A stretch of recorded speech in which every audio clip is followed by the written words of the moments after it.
Hello दोस्तों, आप सभी का स्वागत है आपके YouTube channel online teaching and BP sir में। आज हम आपके लेके आए हैं कक्षा 10 की गणित है। त्रिभुज की प्रश्नावली है 6.5। इस वीडियो में आपको 6.5 के क्वेश्चन नंबर 1 से लेके क्वेश्चन नंबर 4 तक के सारे क्वेश्चन कराने वाले हैं।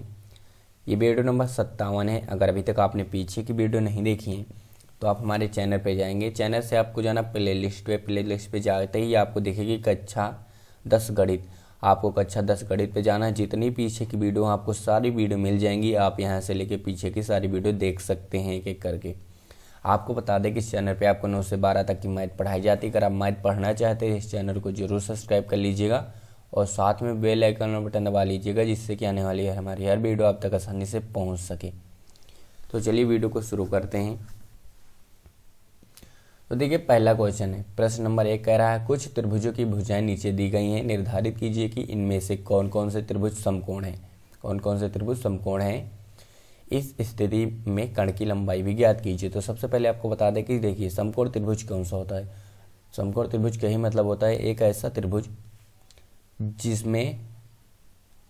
जिसका कोण कितना हो 90, उसे समकोण त्रिभुज कहते हैं। लेकिन ऐसे कैसे पहचानेंगे कि समकोण है कि नहीं है।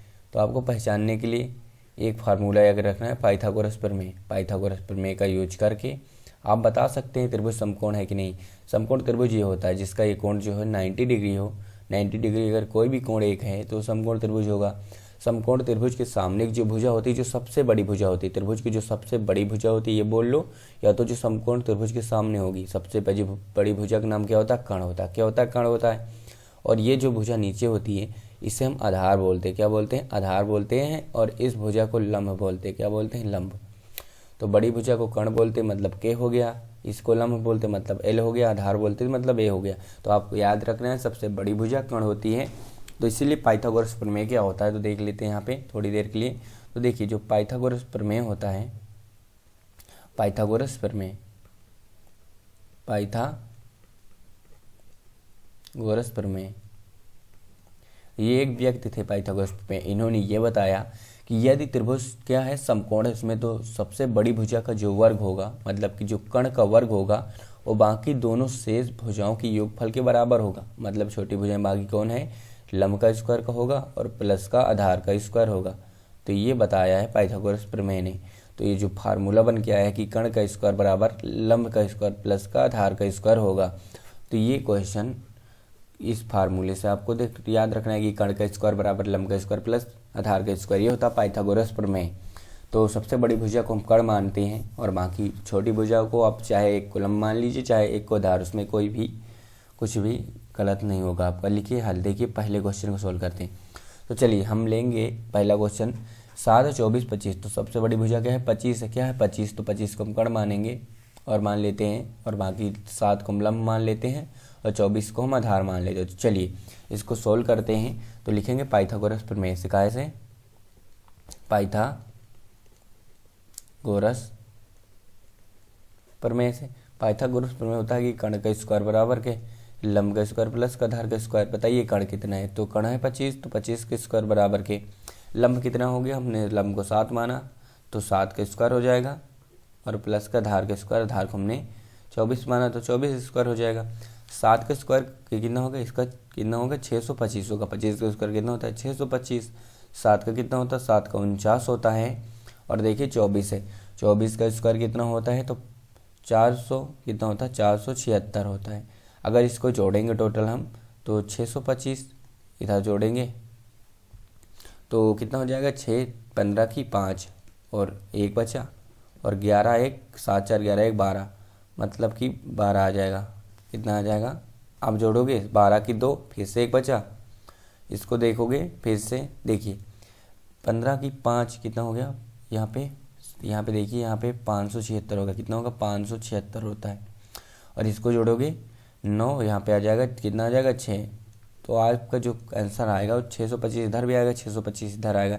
इसका मतलब कि RHS जो है LHS, RHS LHS के क्या है बराबर, RHS और LHS ये आपस में बराबर हैं। तो त्रिभुज क्या है, समकोण त्रिभुज लिखोगे। अतः समकोण त्रिभुज, आंसर जो इसका आएगा अतः यह समकोण त्रिभुज है। समकोण त्रिभुज है। अगर यदि समकोण त्रिभुज है तो इसमें कर्ण कितना होगा, तो कर्ण जो सबसे बड़ी भुजा है वो कर्ण आ जाएगी। कर्ण कितना आ जाएगा 25 सेंटीमीटर। तो पूछ रखा है साथ में कर्ण बताइए, ये देखिए यहाँ पे बताए कर्ण की लंबाई, तो कर्ण की लंबाई इसमें 25 सेंटीमीटर है और समकोण त्रिभुज है। तो अगर आपको स्क्वायर नहीं निकालना आता, स्क्वायर के हमने एक ट्रिक से वीडियो बनाई है निकालने के लिए, कैसे स्क्वायर आप बहुत ही कम सेकंड में 100 तक के स्क्वायर निकाल सकते हैं और आपको याद भी रहेगा। अगर आप वो वीडियो देखना चाहते हैं तो ये वीडियो को पूरा देखने के बाद वो वीडियो आपके सामने आएगी, तो आप उस वीडियो पर क्लिक करके देख सकते हैं, बिल्कुल ही आसानी से। नहीं आप सर्च मारेंगे स्क्वायर ट्रिक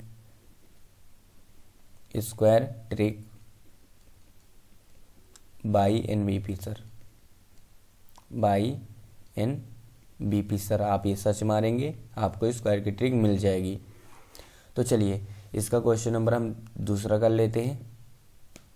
तो देखिए हम दूसरा इसका क्वेश्चन नंबर अब करते हैं, तो हल करेंगे दूसरे को। तो उसी प्रकार करेंगे, लिखेंगे भुजाएं जो हमारे पास है 3 है 8 है, कितना है 3 है, 3 सेंटीमीटर है, 8 सेंटीमीटर है और 6 सेंटीमीटर है। तो लिखेंगे किससे, पाइथागोरस प्रमेय से, पाइथागोरस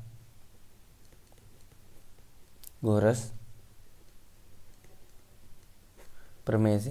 तो पाइथागोरस प्रमेय लगाएंगे। पाइथागोरस प्रमेय क्या होता है, तो कर्ण का स्क्वायर बराबर लंब का स्क्वायर प्लस के आधार का स्क्वायर। तो देखिए इसका मतलब कि कर्ण का स्क्वायर बराबर के मतलब के का स्क्वायर बराबर के लंब का स्क्वायर प्लस के आधार का स्क्वायर। कर्ण क्या होता है, सबसे बड़ी भुजा है, इसको कर्ण मान लेंगे, इसको लंब, इसको आधार।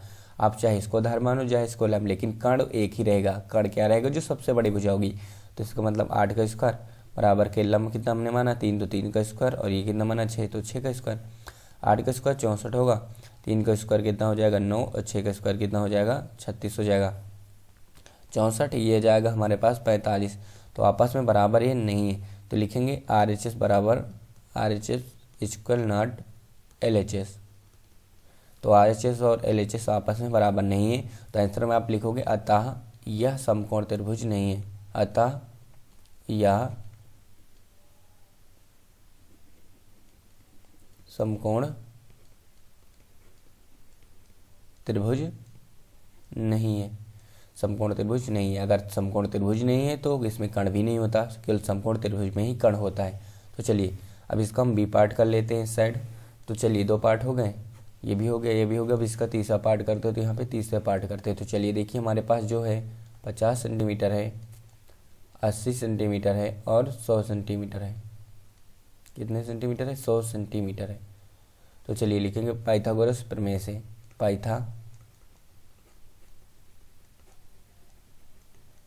प्रमेय से। तो क्या होता है कि कर्ण का स्क्वायर बराबर होता है लंब का स्क्वायर प्लस आधार का स्क्वायर। तो आप देखोगे तो कर्ण यही होगी सबसे बड़ी भुजा, इसको फिर हम लंब मान लेंगे, इसको आधार मान लेंगे।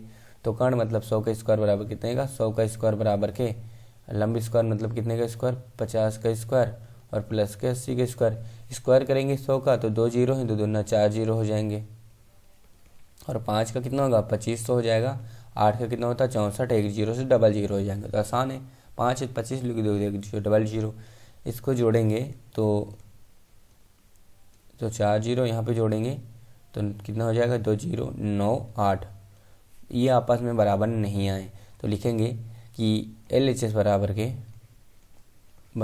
नॉट RHS, मतलब LHS बराबर RHS नहीं है, क्योंकि लेफ्ट हैंड साइड और राइट हैंड साइड आपस में बराबर नहीं है। तो अतः यह समकोण त्रिभुज नहीं है, समकोण त्रिभुज नहीं है, त्रिभुज नहीं है। तो चलिए इसका हम लास्ट पार्ट देखते हैं।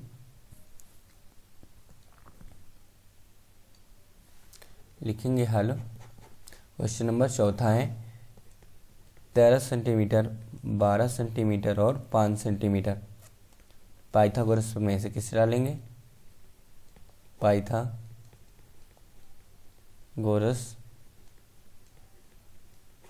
प्रमेय से। तो चलिए पाइथागोरस प्रमेय क्या होता है, कर्ण का स्क्वायर बराबर के लंब का स्क्वायर प्लस के आधार का स्क्वायर। तो देखिए कर्ण कितना है, तो कर्ण सबसे बड़ी भुजा ये हो जाएगी कर्ण, तो ये हो जाएगी लंब, ये हो जाएगी आधार। कर्ण है 13, तो यहाँ पे लिखेंगे 13 के स्क्वायर बराबर के लंब का स्क्वायर मतलब 12 के स्क्वायर और आधार के स्क्वायर मतलब 5 के स्क्वायर। तो 13 के स्क्वायर कितना होगा 169 होगा, 12 के स्क्वायर 144 हो जाएगा, 5 के स्क्वायर 25 हो जाएगा। आप जोड़ोगे तो 169 ये है, ये भी 169 हो जाएगा। कितना हो जाएगा 169। तो देखोगे आपकी LHS और RHS क्या है, बराबर आए हैं। तो लिखोगे कि LHS बराबर के RHS। अतः यह समकोण त्रिभुज है, समकोण त्रिभुज है। अगर समकोण त्रिभुज है तो कण की लंबाई क्या होगी, तो कण की लंबाई कितना होगी, सबसे बड़ी भुजा क्या, कण की लंबाई कितनी होगी, 13 सेंटीमीटर। तो ये पहले क्वेश्चन के आपके आंसर हो गए। तो चलिए हम दूसरे क्वेश्चन पे चलते हैं। देखिए दूसरा क्वेश्चन, इसमें कह रहा है प्रश्न 2, PQR एक समकोण त्रिभुज है जिसका P कोण समकोण है। तो सबसे पहले हम चित्र बनाएंगे क्वेश्चन पढ़ के। कह रहा PQR एक समकोण त्रिभुज है, तो हम यहाँ पे एक समकोण त्रिभुज बना लेते हैं। तो हमारा ये समकोण त्रिभुज बन गया, PQR एक समकोण त्रिभुज है, तो हमारा समकोण त्रिभुज बन गया। आगे पढ़ते हैं। तो आगे कह रहा है कि जिसका P कोण समकोण है, मतलब यहाँ जो समकोण होता है यहाँ पे क्या नाम देंगे, P कोण समकोण है, तो यहाँ पे रख देंगे P के बाद Q और Q के बाद क्या आ जाएगा, R। तो ये बन गया हमारा PQR त्रिभुज बन गया। तो अगर और इसमें देखें, कह रहा है QR पर एक बिंदु M स्थित है, QR पे, Q और R पे एक बिंदु M स्थित है जो P से M QR पर लंब है। तो इसका मतलब जो PM है QR पर लंब है, तो QR पर एक बिंदु क्या है, M है, तो यहाँ मान लेते हैं M है। और कह रहा है वो PM पे क्या कर रहा है, लंब कर रहा है। इसका मतलब ये जो है यहाँ पे दोनों लंब हो रहा है। तो चित्र ये ऐसे बन जाएगा, क्योंकि QR पर लंब है। तो लंब का क्या मतलब होता है, इसको जैसे हम लिख सकते हैं कि ये QR पर ये जो भुजा लंब है इसका नाम क्या है, PM। तो PM मतलब लंब कर रही, PM जो लंब कर रही QR पे, तो इसका चित्र ये बन जाएगा हमारे पास। तो इसमें सिद्ध क्या करना है देख लेते हैं। तो इसमें दर्शाइए कि PM का स्क्वायर बराबर के QM इंटू का KMR। तो देखिए इस क्वेश्चन को बहुत अच्छे समझेंगे। सबसे पहले आप इस पर हिंदी लिख देंगे कि माना PQR एक, ये जो दिया लिखोगे कि PQR एक समकोण त्रिभुज है, PQR एक समकोण त्रिभुज है, समकोण त्रिभुज है। और लिखोगे जिसका P कोण समकोण है, जिसका P कोण क्या है, समकोण है। तो इसका P कोण समकोण है। और लिखोगे कि PM लंब है किस पे, QR पे। इतना आपको लिख देना सबसे पहले। अब देखिए और लिखेंगे, सिद्ध करना है। सिद्ध कितना करना है लिख लेंगे, सिद्ध करना है। हमें क्या सिद्ध करना है कि PM का स्क्वायर बराबर के QM इंटू का MR, ये हमें सिद्ध करना है। तो देखिए यहाँ कैसे आप इस क्वेश्चन को सिद्ध करोगे। इसमें कौन कौन क्वेश्चन दो आपको लेने हैं, तो आपको यहाँ पे लेना है, जो यहाँ से पता चलेगी हमें कौन कौन से दो त्रिभुज लेना है। सबसे पहले उनके समरूप दिखाएंगे, फिर उनके भुजा का अनुपात निकालेंगे और त्रिया गुणा करा देंगे। तो देखिए यहाँ से पता चलेगा कि जो भुजा हमारे पास यहाँ QM, तो QM आप देखोगे QM से कौन सा त्रिभुज बन रहा है, तो एक त्रिभुज आप ले लोगे। तो अगर हम QM से देखें कि QM से कौन त्रिभुज बन रहा है, तो QM से मिलके बनेगी ये त्रिभुज, तो यही बनेगा। तो हमारे पास जो त्रिभुज बन के आया QM से, वो ये त्रिभुज बना है QM से। तो एक ये त्रिभुज हो गया। इस त्रिभुज को समरूप करना है, और कौन से त्रिभुज से करना है, तो दूसरी भुजा देख लेते हैं। इसकी दूसरी भुजा क्या है, तो कोई QM के बाद मिला हमारे पास MR, मतलब कि M और R ये भुजा, मतलब कि हमें ये जो बाहर के दोनों त्रिभुज हैं इनको हमें समरूप करना है। तो इसको हम जैसे समरूप कर लेंगे, हमारा त्रिभुज का अनुपात निकाल के आंसर आ जाएगा। तो दूसरा ये करना है, तो हम लिखेंगे त्रिभुज किस में, त्रिभुज यहाँ से मिलेगा कि PMQ में, तो त्रिभुज हम लिखेंगे त्रिभुज PMQ। तो देखिए लिखेंगे त्रिभुज, इसको त्रिभुज को आपको नाम भी याद रखते समय, इसका जो नाम आप लिखते समय याद रखना चाहिए कि दोनों भुजा कटे ना आपस में, जिससे हम इसको नाम देंगे इधर से PQM। क्या देंगे, PQM। तो लिखेंगे P और Q और M। उसके बाद दूसरा त्रिभुज देंगे और लिख देंगे यहाँ पे और PQM, और दूसरे जो त्रिभुज का हम नाम देंगे तो क्या देंगे, तो ये त्रिभुज है दूसरा PMR। आप इधर सब नहीं करोगे, जिससे हमने इधर को इस साइड मान लिया PQM, अगर हम इधर से भी करते PRM तो दो भुजाएं आपस में बराबर नहीं आनी चाहिए। तो इसको हम इधर से लिखेंगे PMR।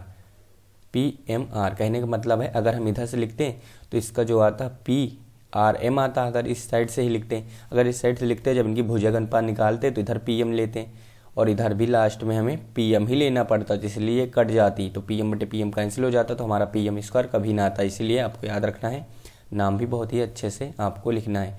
पी एम में अगर इसमें हम देखें तो इसका जो है देखोगे आप क्यों, ये क्या है, ये दोनों में पी कोण पी बराबर है तो लिखोगे कोण पी बराबर कोण पी। क्यों बराबर है तो चूक लगा के बोलोगे ये उभयनिष्ठ क्या है, उभयनिष्ठ है। तो क्यों जो पी था ये उभयनिष्ठ था, इसलिए हमारा पी बराबर था। और देखोगे तो इसमें एम और इधर भी एम भी उभयनिष्ठ है, एम समकोण है तो एम बराबर दोनों तरफ लिखोगे एम बराबर कोण एम, और ये एम क्या है तो चूक में समकोण है तो समकोण है। तो इसीलिए ये डबल एंगल से मतलब इसीलिए जो त्रिभुज हो गए समरूप हो जाएंगे, तो त्रिभुज पी क्यू एम समरूप हो जाएगा त्रिभुज पी एम आर से। चूँकि किस नियम से होगा तो एंगल समरूपता नियम से, समरूपता नियम से अगर त्रिभुज समरूप है तो आगे इसको सोल्व कर लेंगे हम। त्रिभुज समरूप है तो इनकी संगत भुजाओं का अनुपात बराबर होता है, तो लिखेंगे त्रिभुज पी क्यू एम समरूप हो गया त्रिभुज पी एम आर, तो इनकी संगत भुजा का अनुपात निकालें। मतलब पहले में पी क्यू निकाले तो नीचे इसकी भुजा क्या लेंगे, पी क्यू हमें काम ही नहीं है तो पी क्यू नहीं लेंगे, क्योंकि हमें क्यू एम से और इससे काम, पी क्यू लेके आप छोड़ दे सकते हैं, लिख लेंगे लेकिन बाद में छोड़ देंगे। तो देखिए लिख लेंगे कि पी क्यू बटे का क्या लोगे आप, इधर से पी क्यू हो गया हमारा, इधर से आप लोगे, हमें पी क्यू नहीं लेना था क्योंकि हमारा पी क्यू का कोई काम ही नहीं है। तो चलिए हम पी क्यू को छोड़ देंगे। यहाँ पे देखिए इस त्रिभुज का नाम आप ऐसे भी लिख सकते हैं, यहाँ देख के, यहाँ पे आपको कभी गलत नहीं होगा क्योंकि अभी अनुपात भी निकालना है। तो यहाँ आप देख के लिख सकते हैं कि यहाँ से जैसे पी क्यू पी एम है तो पहले में आप पी एम लिखोगे, उसके बाद लास्ट तक इधर से चाहे इसको पहले ले उसको साथ जाए इसको, तो पी क्यू लिख लेंगे एक में हम, यही आगे लिखेंगे तो हम इसमें आर पहले लिख लेंगे और पी एम बाद में। आपको ये याद रखना है कि कभी ये साथ नहीं होना चाहिए, जैसे पी एम आगे तो पी एम आगे इसमें नहीं होना चाहिए, आर आगे तो इसमें आर, कोई भी भुजा एक जगह नहीं होनी चाहिए। अगर एक भुजा कॉमन है तो एक भुजा हो सकती है, लेकिन दो अगर भुजाएं उसमें दो कॉमन है तो दोनों को सबको अलग अलग रखना पड़ेगा। पी यहाँ है तो पी यहाँ नहीं हो सकता, एम यहाँ है तो एम यहाँ नहीं हो सकता, तो इसी को आपको इधर करके रखना है। तो देखिए यहाँ पे आएगा पी एम, पहले में क्या आएगा आपका पी एम और बटे में जो आएगा आपका क्या आ जाएगा, यहाँ पे देखिए पी एम आया आपका, तो इसमें यहाँ पे आप एम रख सकते हैं, बीच में आप एम रख सकते हैं क्योंकि एम दोनों जगह समकोण है। तो ये भी सही है, पी एम और एम पी लिख सकते हैं क्योंकि यहाँ पे जो समकोण है बीच में आप इसको बीच में रख सकते हैं दोनों बार, ये भी सही है। तो देखिए पी एम बटेगा एम आर आ जाएगा, क्या आ जाएगा एम आर, और बराबर इसको ले गए तो एम क्यू या क्यू एम बोलो तो क्यू एम लिखते हैं। तो देखिए क्यू एम बटेगा इधर वाली भुजा लोगे एम पी, तो इसको लिख देंगे हम पी एम, ये आप रख सकते हो। तिरिया गुणा कराओगे तो पी एम गुणे पी एम क्या होगा, पी एम स्क्वायर हो जाएगा, और इधर देखिए क्यू एम है और ये आ जाएगा इंटू एम आर। तो नाम आपको अच्छे से लिखना है कि ऐसे नाम लिखना है जिससे कि यहाँ पे दो जो समकोण है, इधर से हमने एक बार इसको इस तरह बनाया है कि आर एम पी में, मतलब आर एम पी में, एक तरफ मैंने इसको इस तरह बनाया है कि एम पी एम क्यू, तो इस प्रकार। तो जो समकोण रहेगा उसको दोनों बार बीच में ही रखना है तो आपका सही रहेगा, जैसे अगले क्वेश्चन में हम आपको करके दिखाएंगे। इस क्वेश्चन में क्वेश्चन नंबर 3 पे, तो देखिए क्वेश्चन नंबर 3 पे हम आपको पूरा करके दिखाएंगे। देखिए क्वेश्चन नंबर 3 है, 3 को कैसे सॉल्व करेंगे, तो प्रश्न कह रहा है आकृति में ए बी डी, मतलब कि ए बी डी जो है ए बी डी समकोण त्रिभुज है जिसका एक कोण समकोण है तथा ए सी लंब है बी डी पर। तो चलिए इसको सोल्व करते हैं इस प्रश्न को। तो देखिए इसमें हम एक एक को सोल्व करेंगे। हल नंबर 1, पहला क्वेश्चन कह रहा है कि सिद्ध करना है कि ए बी का स्क्वायर बराबर के बी सी और कितना बी डी। तो हमें इन दोनों को ही देख के पता चलेगा कौन सा त्रिभुज लेना है। तो इसमें देखिए बी सी से क्या बनेगा, बी सी मतलब ये बन गया, ये त्रिभुज बनेगा बी सी से हमें ये त्रिभुज बनने वाला, तो इसको लिख लेंगे बी सी से ये हो जाएगा। और आगे कौन सा त्रिभुज लेना है, बी डी मतलब बड़ा वाला त्रिभुज लेना है। तो ये जो छोटा वाला और एक ये बड़ा वाला त्रिभुज हमें दोनों लेना है। तो देखिए इसमें लिखेंगे हम हल त्रिभुज बड़ा, जो छोटा वाला त्रिभुज इससे कौन बनेगा, तो इससे बनेगा बी सी ए। तो क्योंकि यहाँ पे समकोण इसको बीच में करेंगे देंगे तो बी सी ए बनेगा, क्या बनेगा त्रिभुज बी सी ए। और दूसरा त्रिभुज ले लेंगे, और दूसरा त्रिभुज क्या लेंगे, इधर से ये समकोण यह बन रहा तो इसको लेंगे बी ए डी में, क्योंकि समकोण वाले को हम बीच में करेंगे। तो यहाँ पे सी समकोण था इसको बीच में किया है, एफ समकोण ए को बीच में करेंगे तो बी ए डी में। तो चलिए बी ए डी में इसको जब देखिए सोल्व करेंगे तो इसमें देखेंगे कौन कौन समकोण है कौन क्या है। तो देखोगे आप इसमें कि यहाँ पे आपको ए तो इसका आधा है, लेकिन यहाँ पे आप ये बात देखोगे कि सी कोण ए कोण के क्या है, समकोण है, और एक भुजा कॉमन है, भुजा एक उभयनिष्ठ है दोनों में। कौन सी भुजा, ए बी भुजा उभयनिष्ठ है, तो यहाँ पे एक भुजा उभयनिष्ठ आ जाएगी और एक कोण भी उभयनिष्ठ आएगा। यहाँ पे देखोगे तो यहाँ पे बी कोण दोनों में उभयनिष्ठ है, क्या है, बी कोण दोनों में उभयनिष्ठ, तो लिखोगे कोण बी बराबर के कोण बी, और चूक में क्या है, कोण बी दोनों में उभयनिष्ठ है, क्या है, उभयनिष्ठ है। चलो कोण भी उभयनिष्ठ हो गया। आगे देखोगे तो यहाँ पे सी कोण और ए कोण के क्या आएगा, बराबर, तो लिखोगे कोण सी, कोण क्या, सी बराबर के कोण ए, और चूंकि ये कोण क्या है, तो चूक में आप इसको लिखोगे ये दोनों में क्या है, समकोण है, समकोण है, तो इसलिए देखिए यहाँ पे सी समकोण बना रहा, ए समकोण है, तो दोनों समकोण, इसीलिए ये त्रिभुज समरूप हो जाएंगे। तो आप देखोगे त्रिभुज बी सी ए समरूप है त्रिभुज बी ए डी में। अगर त्रिभुज समरूप है तो आगे इनकी संगत भुजा का अनुपात निकालोगे, और जिससे हमें मतलब है ए बी का अनुपात निकालना है। तो देखिए ए बी कहाँ है, लास्ट भुजा बन गया हमारा ए बी, इधर लास्ट भुजा निकालेंगे, क्या बनेगा, बी डी बनेगा, तो लिख लेंगे बी डी। और इसी प्रकार और हमें क्या ज़रूरत है, फिर से हम देखेंगे हमें ए बी कहाँ मिल रहा है, तो इस साइड देखेंगे ए बी है लास्ट शुरू वाली, तो इधर बी सी है तो बी सी ले लेंगे, और इधर शुरू क्या है ए बी, तो ए बी ले लेंगे। त्रिया गुणा कराएंगे तो ए बी गुणे क्या आ जाएगा, ए बी स्क्वायर, तो लिख देंगे A B square, A B गुणे ए बी स्क्वायर हो गया, और इधर क्या है बी सी है और इंटू चला जाएगा बी डी। तो इतना ही हमें सिद्ध करना था, हमारा सिद्ध हो चुका। तो ये देखिए इतना ही सिद्ध करना था, हमारा सिद्ध हो चुका है। तो चलिए इसका दूसरा पार्ट लेते हैं। तो लिखेंगे हल दूसरे में कौन कौन से त्रिभुज लेने हैं, तो देख लोगे आप बी सी मतलब यही त्रिभुज हो गया, तो ये बी सी वाला। और दूसरा त्रिभुज कौन सा लेना है, तो दूसरा त्रिभुज हमें लेना है बी डी मतलब डी सी से कौन बनेगा, इधर वाला, मतलब ये दोनों जो अलग अलग छोटे त्रिभुज जिनको हमें लेना है, एक ये दूसरा ये। तो चलिए इसका देखिए पहले कौन सा त्रिभुज नाम लिखेंगे, तो लिखेंगे बी सी ए में, कौन सा, बी सी ए में, क्योंकि अभी हमने अभी रखा था, तो लिखेंगे त्रिभुज बी सी ए में, बी सी ए में। और आगे कौन सा त्रिभुज, बी सी ए और लिखेंगे आगे, और दूसरा त्रिभुज क्या लेंगे, तो बी सी ए के बाद हम दूसरा जो त्रिभुज लेंगे उसका नाम क्या रहेगा, तो ए सी डी ए के इस साइड से लेंगे। अगर हमने इसको बी सी ए लिखा है, इसको हम डी सी ए लिख सकते हैं, डी सी ए, लेकिन सी ए लास्ट में दोनों में आ गया सेम और कट जाएगा, इसलिए इसको ए सी डी लिखेंगे। क्या लिखेंगे, ए सी डी में। अगर इसमें आप देखोगे तो इसमें ए कोण इसका जो पहले देखोगे कि इसमें एक भुजा, ये यहाँ पे देखोगे ये कॉमन दोनों में, सी उभयनिष्ठ है और ए भी उभयनिष्ठ है, तो सी कोण क्या है दोनों में, सी कोण बराबर सी कोण क्या है, समकोण है, समकोण है। और एक भुजा जो है ए दोनों में कॉमन है, तो ए बराबर ए क्या है, उभयनिष्ठ है क्योंकि कॉमन हो गया, समकोण तो ए भी था लेकिन कॉर्ड दिया गया बीच से तो कॉमन हो गया। तो इसका मतलब त्रिभुज बी सी ए समरूप हो गया त्रिभुज ए सी डी में। अगर समरूप है वो कौन से एंगल से है, तो डबल ए समरूपता नियम से, चूंकि डबल एंगल समरूपता नियम से।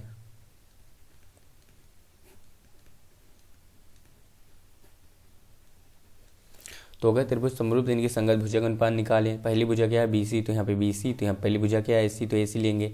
और यहाँ पे दूसरी भुजा क्या है सी ए को भी ए सी लिखेंगे। यहाँ पे क्या है सी डी, तो हम इसको सी डी लिखेंगे। त्रिया गुणा कराएं तो देखेंगे बी सी क्या है, बी सी इंटू का सी डी, और बराबर के यहाँ ए सी गुणे ए सी का स्क्वायर आ जाएगा। इसको सही क्रम लिखेंगे तो ए सी का स्क्वायर बराबर के बी सी इंटू का सी डी। और यही हमें क्या करना था, यही हमें सिद्ध करना था, B C into D C. देख लीजिए आ गया, हमारा दूसरा भी सिद्ध हो गया।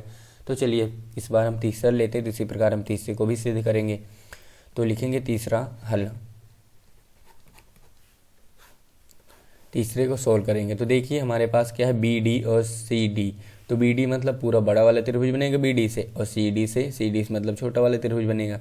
तो देखिए लिखेंगे त्रिभुज बी ए डी में, तो बी ए डी में, क्योंकि यहाँ से चालू करेंगे बी ए डी, ए समकोण है तो हमने ए को बीच में लिया, और इसी हिसाब से हम दूसरा नाम रखेंगे जो इस त्रिभुज का है। इस त्रिभुज का फिर क्या नाम रखेंगे, ए सी डी, क्योंकि इसको हमें बीच में करना है।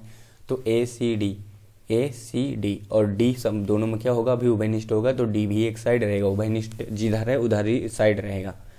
तो इसमें देखेंगे अगर हम, तो आप देखोगे तो जिसका होगा कौन सा कोण, इसमें ए कोण और सी कोण बराबर आ जाएंगे। तो लिखोगे ए कोण बराबर के सी कोण आ जाएंगे। और चूक में क्या है, दोनों समकोण है, क्या है समकोण है इसलिए बराबर आ गए। और इसमें डी कोण दोनों में क्या है, डी कोण बराबर के डी कोण, डी कोण क्या है तो डी कोण उभयनिष्ठ क्या है, डी कोण हमारे पास उभयनिष्ठ है, उभयनिष्ठ है। तो ये त्रिभुज समरूप हो जाएंगे डबल एंगल से, तो लिखोगे आप बी ए डी समरूप है त्रिभुज ए सी डी में। और चूंकि कौन से नियम से, तो डबल एंगल, मतलब डबल एंगल समरूपता नियम से, समरूपता नियम से।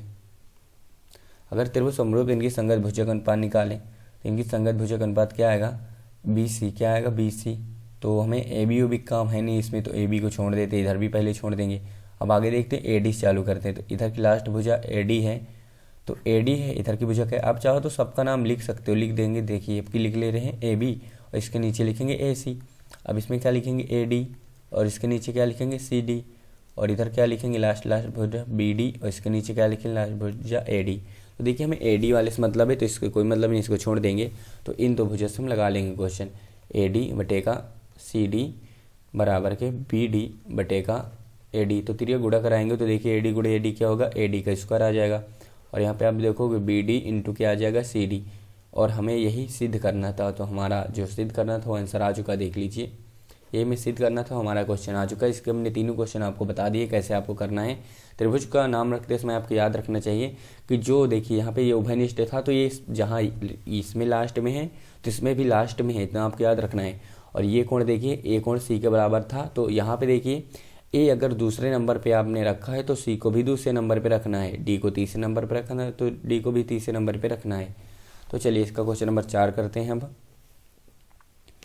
तो देखिए क्वेश्चन नंबर 4 है, लिखेंगे हल। इसमें सबसे पहले क्या कह रहा है देख लेते हैं। ए बी सी एक समद्विबाहु त्रिभुज है। क्या है, समद्विबाहु त्रिभुज। तो बना लेते हैं, ये ए बी सी है, ये मान लीजिए एक समद्विबाहु त्रिभुज है। और इसमें कह रहा है जिसका सी कोण समकोण, तो सी यहाँ रहेगा तो सी हो गया, तो ए यहाँ बना लेंगे और बी यहाँ बना लेंगे, तो ए बी सी हो गया। कह रहा सिद्ध कीजिए कि सिद्ध क्या करना लिख लेंगे। तो पहले लिखेंगे इसको हल, त्रिभुज ए बी सी एक समकोण त्रिभुज है। क्या लिखेंगे, एक समकोण त्रिभुज है। अगर त्रिभुज समकोण है, मतलब क्या समकोण है, सी त्रिभुज एबीसी एक समबाहु त्रिभुज है, समद्विबाहु लिख लोगे। और त्रिभुज एबीसी एक समकोण त्रिभुज बात हुई होगी, और यहाँ पे आप समद्विबाहु भी लिख सकते हो, लिख लोगे आप। त्रिभुज एबीसी एक समद्विबाहु त्रिभुज है जिसका सी कोण समकोण है। तो चलिए समद्विबाहु लिख देते हैं, एक समद्विबाहु त्रिभुज है, समद्विबाहु द्विबाहु त्रिभुज है जिसका सी कोण सी समकोण है, कोण सी क्या है, समकोण है। और सिद्ध क्या करना लिख देते हैं हम यहाँ पे, सिद्ध करना है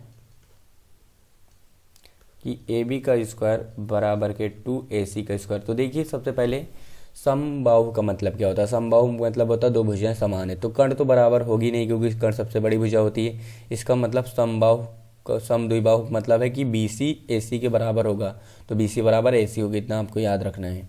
तो चलिए मैं पाइथागोरस प्रमेय लगाएंगे। तो त्रिभुज ABC में पाइथागोरस प्रमेय से, पाइथागोरस प्रमेय से तो पाइथागोरस प्रमेय से क्या होता है कि कर्ण का स्क्वायर बराबर, कर्ण क्या है AB के स्क्वायर। देखिए कर्ण हो जाएगा, ये लंब हो जाएगा, ये धार होगा। कर्ण का स्क्वायर बराबर लंब का स्क्वायर प्लस का धार का स्क्वायर। कर्ण का स्क्वायर बराबर मतलब कर्ण क्या नाम है, AB नाम है। लंब का स्क्वायर मतलब क्या है, AC नाम है, तो A बराबर AC का स्क्वायर। और आधार क्या है, BC स्क्वायर है, तो BC का स्क्वायर लिख देंगे। अब आप यहाँ पे देखोगे चूँकि यहाँ पे BC बराबर के AC है, क्योंकि ये क्या है, समद्विबाहु त्रिभुज है। क्या है, समद्विबाहु त्रिभुज, समद्विबाहु त्रिभुज है। आप कितना लिख लेना है कि जो BC बराबर AC है और क्यों बराबर है, तो एक समद्विबाहु त्रिभुज है। तो आप लिख दोगे कि AB के स्क्वायर बराबर, देखिए हमें रखना क्या है, AC रखना है, तो AC को छोड़ के हम BC को चेंज कर देंगे, तो यहाँ पे AC के स्क्वायर रहेगा और BC की जगह क्या आ जाएगा, AC के स्क्वायर। तो आप देखोगे कि AB के स्क्वायर बराबर के 2 AC का स्क्वायर, यही हमें सिद्ध करना था। तो हमारा जो सिद्ध करना था आ चुका है, तो लिख देंगे आगे आप, इति सिद्धम।